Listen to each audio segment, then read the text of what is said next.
What's up guys, it's me Jeremy. The new Taric rework is out on the PBE and I got a chance to mess around with him and play a couple games. It's a fairly different take on the champion with major changes to pretty much every single ability.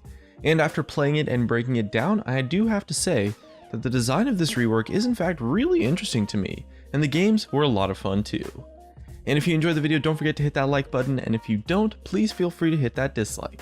Anyways, let's get started.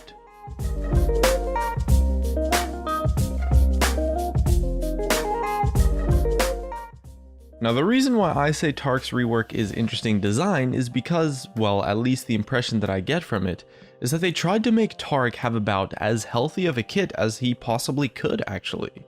His heal relies on this charge system to where it's actually super weak if you don't have all three charges, meaning that the strong heal is on a cooldown of like 30 to 40 seconds actually.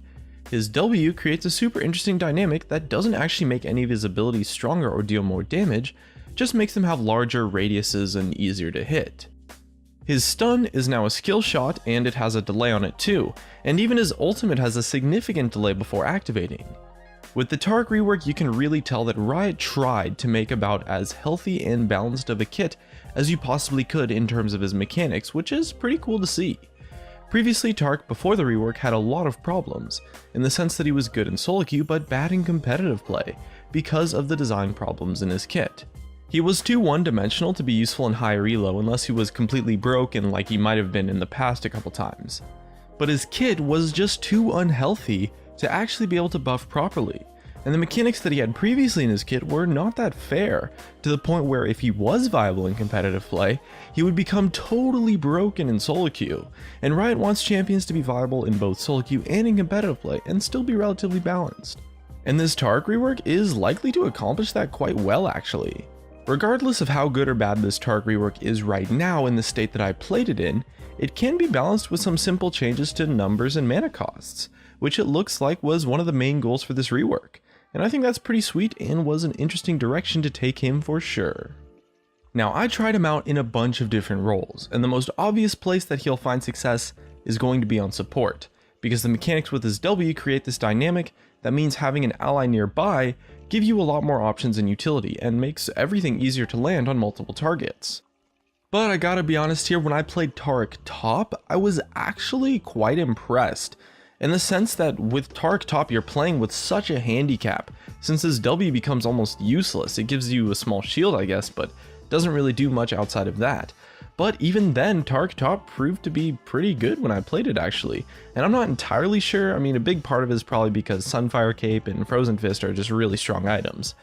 But the fact that Taric top had a lot of potential leads me to believe that in the state that I played him in, Taric as a whole is potentially really strong, and he is doing a lot more damage than I expected too. When I first saw his kit, I didn't think he would be that good, but after playing him, the damage that he does is actually quite a lot and is more than I expected.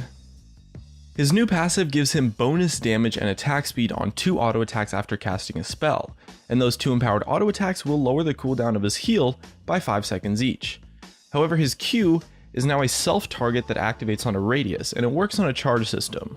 When you cast the heal, all available charges are consumed instantly, and the heal's power scales with the charges. And honestly, if you don't have all 3 possible charges, the heal is really weak, and it costs a lot more mana now as well in terms of mana spent versus amount healed, so overall his sustain is going down a bit, with the trade-off that you can now heal more than 2 targets on your team with his heal now, since its area of effect in a radius. His W is definitely the most interesting and probably most exciting part of his new kit, in that when you cast it, it provides your ally with a shield, but it also creates like this Callista-esque kind of link, and when you're in range with your linked ally, all spells that you cast will also cast from that ally as well. So you get to double the radius of every ability. However, his abilities don't stack if they land twice on a target. The shield's actually pretty nice too and gives him even more survivability to his allies to go along with his heal, so it kind of complements the lack of sustain I guess. And as well, in making his stun a skill shot and have a delay, it also now has an area of effect radius. So in combo with an ally you can actually hit some really crazy stuns, either from just a long range with maybe an ally who has mobility and jumps in, or on a bunch of different targets in a team fight. The stun mechanics comboed with his W are really powerful, and his W cooldown is pretty short, so you can change the target about every 10 or 15 seconds. But it's also quite fair for the opponent too, actually, since the delay is long enough to give them a fair chance to dodge or outplay you. And his ultimate's also a really interesting ability in the sense that it has the potential to be completely disgusting, or completely useless, depending on how it's used.